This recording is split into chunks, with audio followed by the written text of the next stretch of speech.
Try telling your neighbor that you now own the field behind his house, that his sons owe you labor every harvest, and that questioning you is now a crime punishable by death. He will not take that well. Nobody would. And yet, at some point, entire populations of people, millions of strangers who had never met each other, agreed to exactly that arrangement, generation after generation, for thousands of years. Not because that they were forced into it in a single afternoon. Something slower and stranger had to happen first. Something that made one family's authority feel less like a hostile takeover and more like the natural order of the universe. Here's the part that makes this genuinely strange. Modern humans have existed for roughly 300,000 years. Kings have existed for about 5,000. Do the math, and for 98% of our species' story, nobody had a throne, nobody had a crown, and nobody got dragged off for forgetting to bow. So the real question was never, who invented the first king? It's what had to break first so that one person standing on top of everyone else stopped feeling insane. For most of human history, that kind of behavior did not survive contact with other humans. Small groups had ways of dealing with a man who suddenly decided his opinion outranked everyone else's. They laughed at him, they stopped inviting him to the fire, they quietly stopped sharing meat with him, and if none of that worked, the group simply packed up and left, taking the food, the tools, and the gossip with them. Anthropologists have a name for this: leveling mechanisms. Ridicule, exclusion, gossip, and the constant expectation that resources get shared rather than hoarded. Being a great hunter earned you respect. It did not earn you the right to tell other adults what to do with their afternoon. Skill bought prestige. Prestige is not the same currency as command, and for tens of thousands of years, nobody had figured out how to convert one into the other permanently. This is not some romantic story about prehistoric equality. Humans have always built hierarchies. Around age, around family, around who's good in a fight, who knows the right rituals, who has the most cousins willing to back them up. What was missing wasn't ambition. Ambition is basically a factory setting. What was missing was durability. An ambitious man could dominate a dinner. He could not yet dominate a bloodline for 400 years because the moment he pushed too hard, his entire support system could simply walk away. And that's the detail people miss. If everything you own fits on your back, no one can hold you hostage to a bad leader. Mobility was leverage. You cannot collect tribute from people who vanished into the hills last Tuesday. So before anyone could invent a king, something had to change about how humans lived, something that made leaving expensive. That something was the house. Once communities began settling near reliable water, reliable grain, reliable fishing grounds, walking away stopped being free. Now there was a granary here, a herd here, buried relatives here, a field somebody had spent a decade improving. Loyalty didn't need to be earned through fear alone anymore. Geography had already done half the work. You could still leave in theory. In practice, leaving now meant giving up everything you'd built. Farming didn't invent kings. It invented something far more dangerous first: property that could be measured, divided, inherited, and stolen. A skilled hunter's reputation dies with him. A full grain store does not. Neither does an orchard. Neither does a herd of goats that keeps having more goats. Once wealth could sit still and accumulate, it could also be compared. And comparison is where trouble starts. Picture two farms sitting side by side in an early village. One family's soil happens to hold water a little longer after the rains.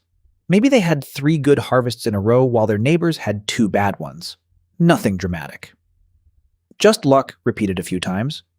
Now, one family has surplus grain and the other family needs to borrow some to make it through winter. That loan is never really just a loan. It becomes a favor owed, a marriage arranged, a debt repaid in labor instead of coin. Do that enough times across enough winters, and you don't get feudalism overnight, but you get the exact ingredients feudalism is eventually made of. Archaeologists can actually see this happening in the dirt. Differences in house size, in storage capacity, in what people were buried with. Some farming societies stayed remarkably flat for centuries. Others didn't. Because surplus does something else besides create wealthy families, it frees up hands. If some households produce more food than they need, other people don't have to farm at all. They can make pottery full-time. They can travel and trade. They can specialize in rituals, in construction, in counting things, and once you have people whose entire job is counting things, you have accidentally invented the ancestor of the tax office. Bigger settlements also meant bigger headaches. Irrigation channels needed maintenance.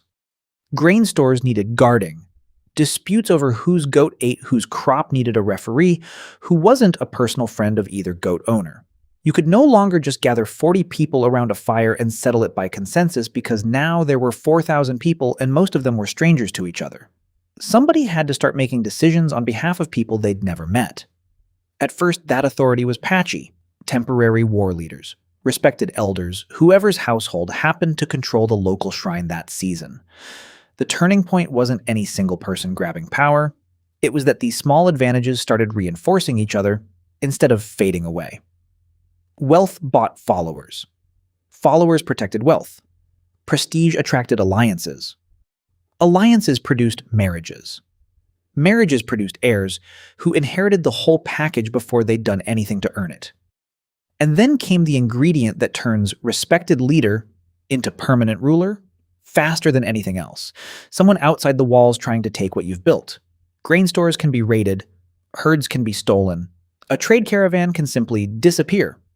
In a crisis, people who normally resent bossy leadership will happily hand a war leader enormous authority. Because coordination suddenly matters more than fairness when there's a spear pointed at your granary. Win enough of those crises and temporary wartime commander starts developing suspiciously permanent job security. So by the time actual kings show up in the archaeological record, they aren't a bolt from the blue. They're the final payment on a very long-running installment plan. Sedentism, surplus, specialization, coordination, and violence, all compounding on top of each other for centuries. Somewhere around 3100 BCE, one of the clearest snapshots of that transition shows up along the Nile. Egypt before this point wasn't a single kingdom. It was a patchwork of competing chiefdoms strung along the river, roughly split into a northern cluster and a southern cluster, each with its own local elites, its own symbols, its own version of who's in charge here. Then, within a relatively short window, that patchwork gets stitched into one political unit, and we have a piece of stone that appears to be bragging about exactly how it happened. It's called the Narmer Palette, and if ancient propaganda had a diploma, this would be it. On one side, a king wearing the crown associated with Upper Egypt smashes an enemy's skull with a mace, while a falcon, the god Horus, holds a leash around a captive's throat, as if the divine world itself is personally assisting with the paperwork. Flip it over, and the same king wears the crown associated with Lower Egypt, walking past rows of decapitated enemies laid out like inventory. Notice something about the scale, though. The king isn't just centrally placed. He's physically larger than every other human figure on the object, his officials, his enemies, even his own sandal-bearer trailing behind him. Egyptian artists weren't confused about proportion. Size was a status report. If you mattered less, you got drawn smaller. It's an ancient version of putting your name in a bigger font than everyone else's on the org chart. This single object is doing an enormous amount of political work at once. It's claiming military victory. It's claiming divine backing. And it's compressing what was almost certainly a messy, generations-long process of regional consolidation into one clean, heroic image. One man, one moment, one unified kingdom. Archaeologists are careful here, because the palette is a piece of royal messaging, not a court transcript. The unification it depicts likely took far longer and involved far more negotiation, marriage, and quiet absorption than a single triumphant smashing implies. But the underlying shift it represents is real, and we can see its aftershocks elsewhere. At the royal cemetery of Abydos, the earliest identifiable kings weren't just buried. They were buried alongside rows of subsidiary graves, dozens of retainers interred at the same time as their ruler. Whatever exactly those funerals involved, the message carved into the landscape is unambiguous. This person's death was considered important enough that other lives were shaped around it.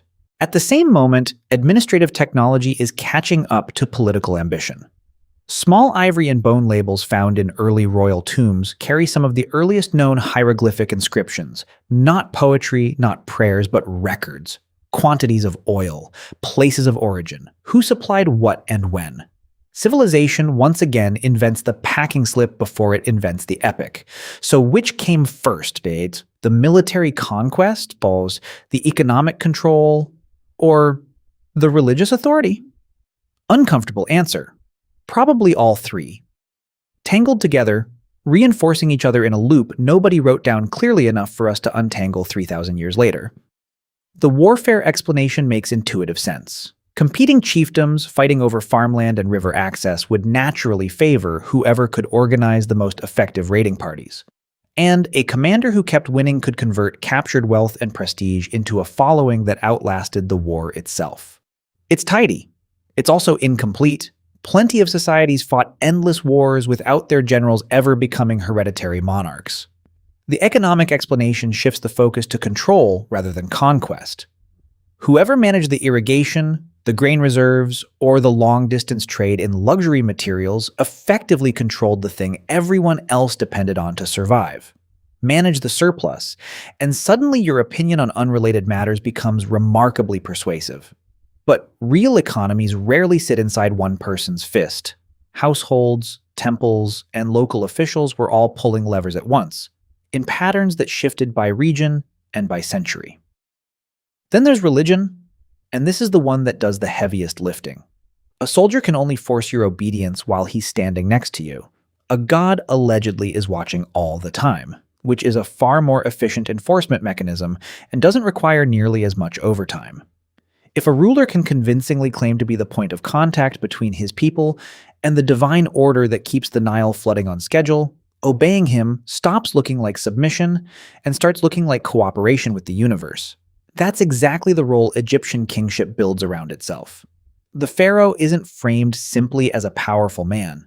He becomes the figure responsible for maintaining ma'at, cosmic balance, order, the correct functioning of everything from the flood cycle to justice in the courts. Chaos was always one bad king away. Keeping the world from unraveling wasn't a metaphor for the job description. It was the job description. And once authority gets wrapped in cosmic responsibility instead of raw force, something extremely useful happens for whoever's in charge. Killing the king stops being a solution. The office survives the individual. Another candidate, usually his son, usually pre-approved through decades of ritual, propaganda, and inherited alliances, simply steps into a role that already has a job description, a temple staff, a bureaucracy, and an entire mythology explaining why this was always going to happen. Monuments finish the job that ritual starts. Power becomes far more convincing once it's something you can physically stand underneath. A pyramid rising out of the desert isn't just an impressive tomb, it's proof that one household could organize, feed, and direct thousands of laborers for years at a time, and that's a message no speech could deliver as effectively as several million tons of limestone. None of this happened only once, or only in Egypt. Different regions arrived at strikingly similar destinations through very different roads. In parts of the Andes, monumental ceremonial centers and clear social stratification appear centuries before anything resembling writing. In Mesoamerica, powerful ruling dynasties built their legitimacy around calendar systems and ancestor worship rather than a single unifying military campaign. And plenty of complex, densely populated settlements never produced anything historians would confidently call a king at all. Proof that permanent hierarchy was a possible outcome of settled, surplus-producing societies, not an inevitable one. Which means the honest answer to who invented kings isn't a name, it's a convergence. Enough surplus to support people who don't farm, enough permanence that leaving stops being free, enough coordination problems that someone has to make decisions on behalf of strangers, enough violence that people willingly trade some freedom for protection, and enough ritual, myth, and monument building that the arrangement stops looking like domination and starts looking like destiny. Once all of that locks together, something changes in how people talk about power. Nobody keeps asking why this particular family is in charge. They start explaining why this family was always meant to be in charge. That's the exact moment personal dominance quietly converts into an institution. And institutions, unlike men, don't die of old age. The strange genius of kingship was never really the crown or the palace or the guards. It was the discovery that authority could be separated from the specific human being holding it and stored somewhere else instead. In a bloodline, in a religious title, in a story repeated at every coronation, until nobody could quite remember a version of the world without it. You can still feel the aftershocks today, even in places that would be horrified to be compared to ancient Egypt. Presidents leave office, judges retire, CEOs get replaced by boards they've never met. The individual disappears, and the office simply absorbs the next person who fits the shape of it. That idea, that power can outlive the person currently holding it, is not a modern invention. It's one of the oldest political technologies humans ever built, and we've just been running updated versions of it ever since. So picture that neighbor again, the one you told you now owned his field, his son's labor, and his right to disagree with you. Today, that conversation gets you arrested. 5,000 years ago, in the right conditions with the right surplus, the right monuments, and the right story about the gods, that conversation got you a dynasty. The palace was never really the invention. The idea underneath it was the idea that some authority is simply too large, too sacred, or too permanent to keep questioning. Kings didn't convince the world that one man deserved everything.